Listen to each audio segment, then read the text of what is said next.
पालक प्रगट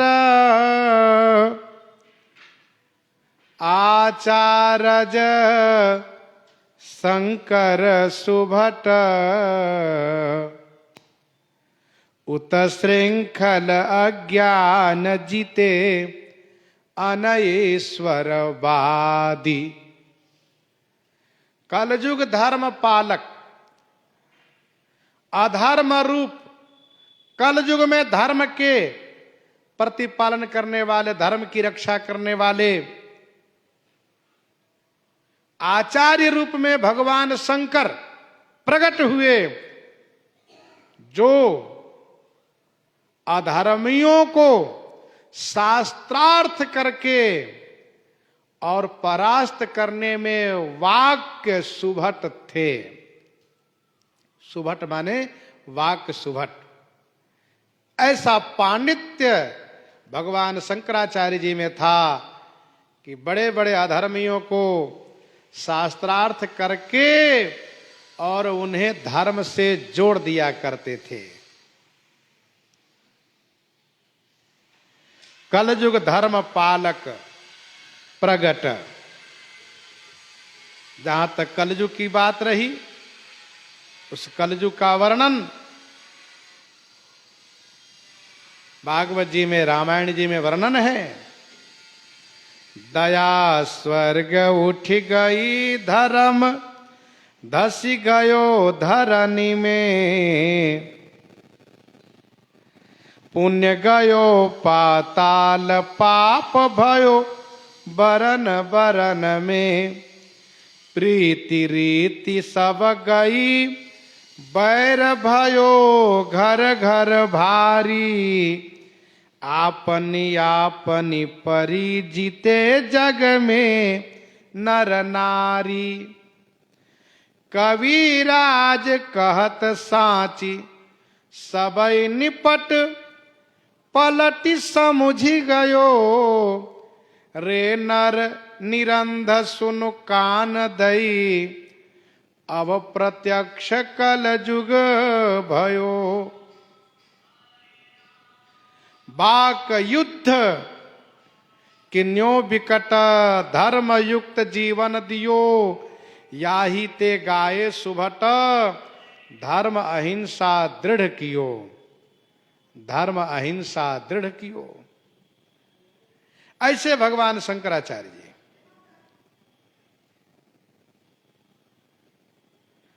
कलयुग धर्म पालक प्रगट आचार्य शंकर सुभट। एक संत ने ये कहा कि आचार्य रेलगाड़ी के इंजन के समान होते हैं।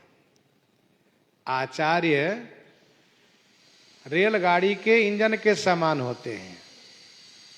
इंजन में वह शक्ति होती है कि उनके साथ जितने डिब्बे जोड़ दिए जाए वह सबको खींच ले जाता है गंतव्य स्थान तक।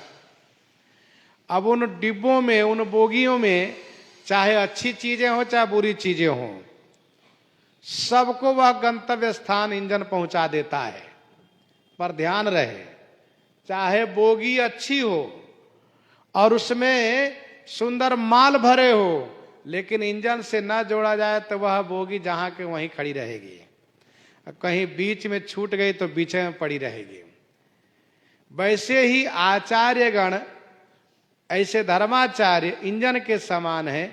उनके साथ जो जुड़ जाते हैं, वो चाहे अच्छे हो या बुरे हो, वे अवश्य भगवान के पास तक पहुंच जाते हैं।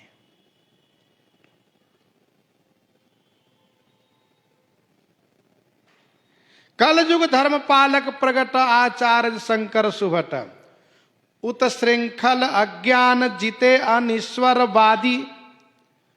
उत श्रृंखल, उत श्रृंखल माने उदंड, उच्च श्रृंखलता जिनमें उदंडता हो, जो धर्म को ना माने, मां नहीं मातु पिता नहीं देवा, और अज्ञानी हो, जीते अनिश्वरवादी, जितने अनिश्वरवादी थे। अनिश्वरवादी माने ईश्वर को न मानने वाले। एक होते ईश्वरवादी, ये होते अनिश्वरवादी, ईश्वर को ही नहीं मानते, अर्थात नास्तिक। ऐसे लोग को भगवान शंकराचार्य जबरदस्ती धर्म मार्ग में आकर्षित किए, खींच कर लाए। प्रथम धर्म आचार है, मनु ने कियो बखान, सदाचार बिन धर्म को शुभारंभ नहीं मान। ये नास्तिक लोग कौन कौन? कहा बौद्ध, कुतर्की, जैन और पाखंड ही आदि। बौद्ध धर्म को मानने वाले, बौद्ध के अनुयायी, बौद्ध धर्म मानने वाले, कुतर्की खराब तर्क करने वाले, जैन धर्म को मानने वाले, और पाखंड ही, जो पाखंडवाद है, जो पाखंडवाद थे, धर्मशास्त्र की निंदा करने वाले थे। विमुखन को दियो दंड, एचि सन मार्ग आने। विमुखन को दियो दंड, भगवान श्री शंकराचार्य जी इन विमुखों को, धर्म विमुख, हरि विमुख, सनातन धर्म के विरोधी, इन लोगों को दंडित किए। और ऐची माने खींच कर सन्मार्ग आने, सन्मार्ग में लेकर आए भगवान शंकराचार्य जी। ये नास्तिक लोग क्या कहते हैं, वामार्गी लोग, क्या? यावत जीवेत सुखम जीवेत, ऋणम कृत्वा घृतम पिबेत। जब तक जियो सुख से जियो, पैसा न हो कर्ज लेकर घी खाया करो। यावत जीवेत सुखम जीवेत, ऋणम कृत्वा घृतम पिबेत। भस्मीभूतस्य देहस्य पुनरागमना कुतः। वे कहते हैं कि भस्मीभूतस्य देहस्य पुनरागमनम कुतः, मरने के बाद फिर जन्म उन्म नहीं होता, ना जन्म मरण कुछ नहीं, खूब खाओ पियो मौज करो। ये नास्तिकवाद है। वामार्गी जो चारवाक है, इनके यहां बहुत नास्तिकता है। मध्यम मांसम च मीनम च मुद्रा मैथुनम मेव च, एते पंचमाकारः शिवर मोक्षदाहि युगे युगे। और ये कहते हैं पित्वा पित्वा पुनः पित्वा, यावत पतति भूतले पुनरुत्थाय वै पित्वा पुनर्जन्म न विद्यते। ये जन्म मरण नहीं मानते।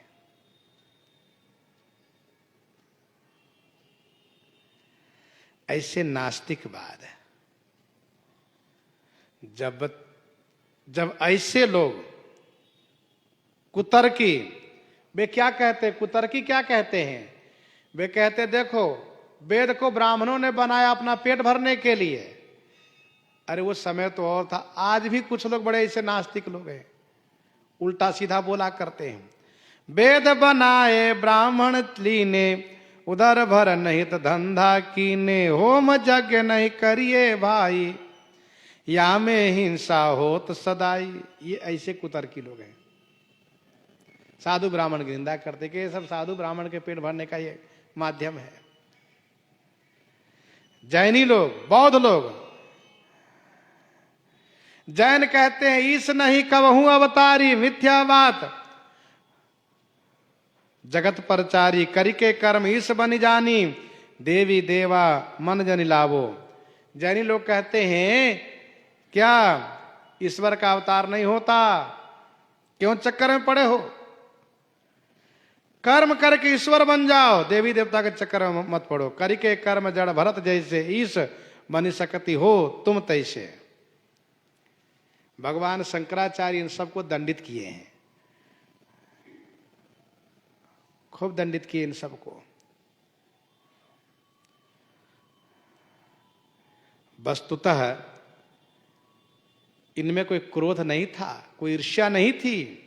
नहीं माने तब भय दिखराई, सन्मार्ग में लियो बुलाई, कह शंकर सम कृपा निधाना, बल करी करते जन कल्याणा, क्रोध बड़ों का है वरदाना, करत सकल कल्याण महाना।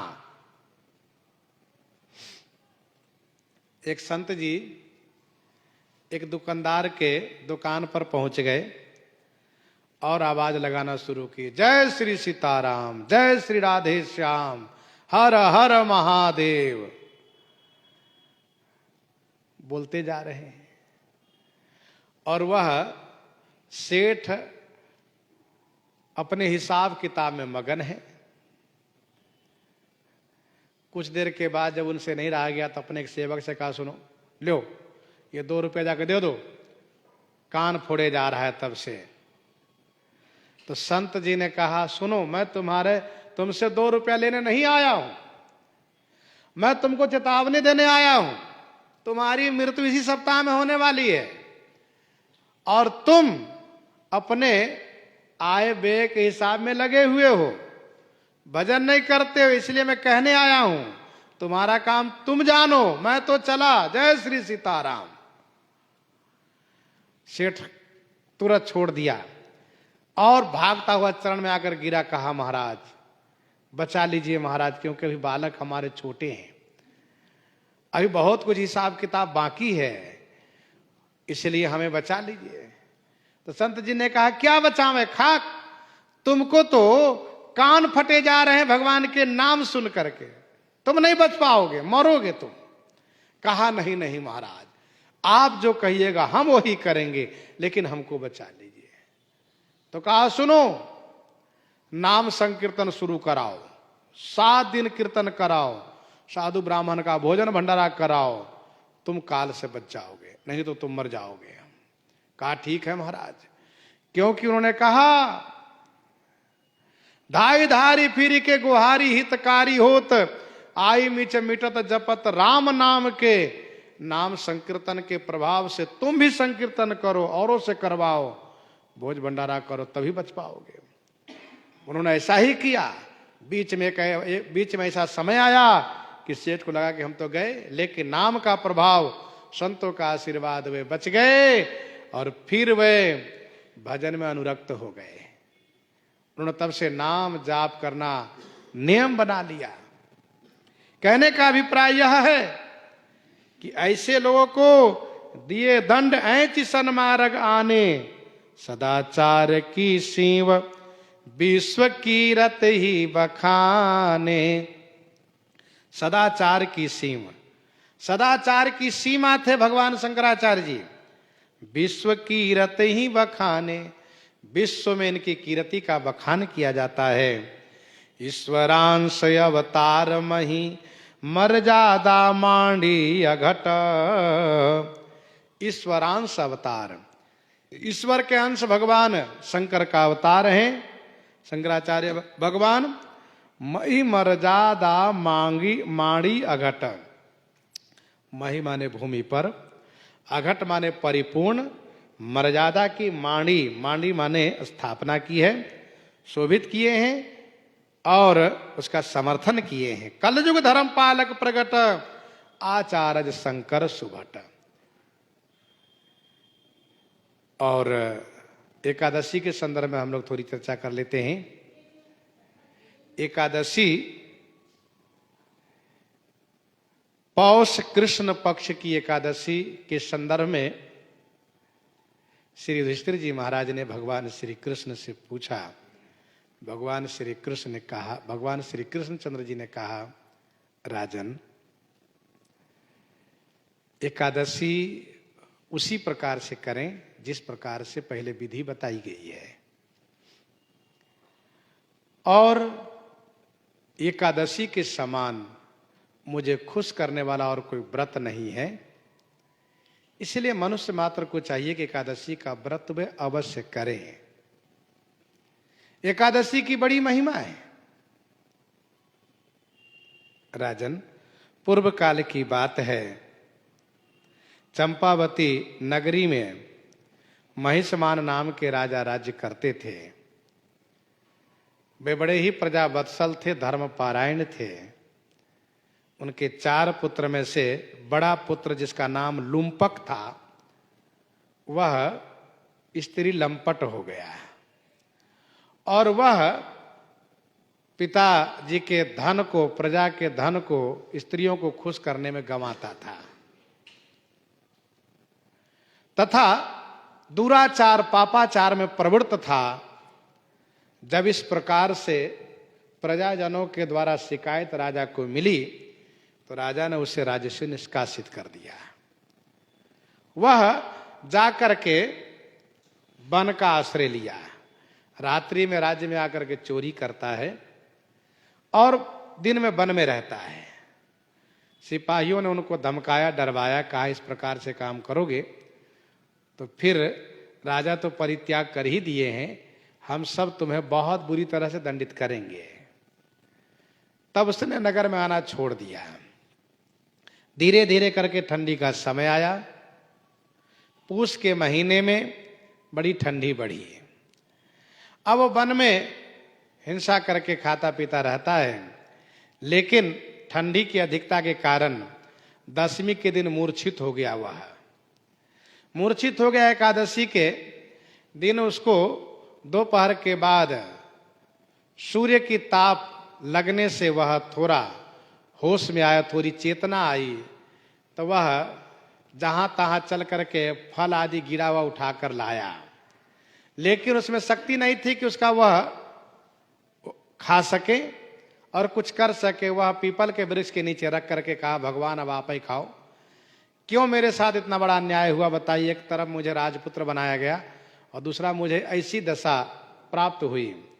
आप सबकी बुद्धि के प्रेरक हैं, मेरी बुद्धि को प्रेरित किए होते, मेरे ऊपर अनुग्रह किए होते तो मेरी आज ऐसी दशा नहीं होती है। इस प्रकार से वह कहता हुआ रोना शुरू किया। रोते रोते ठंडी के कारण हाथ पांव जकड़ गए। रात्रि बीती, एकादशी बीत गई।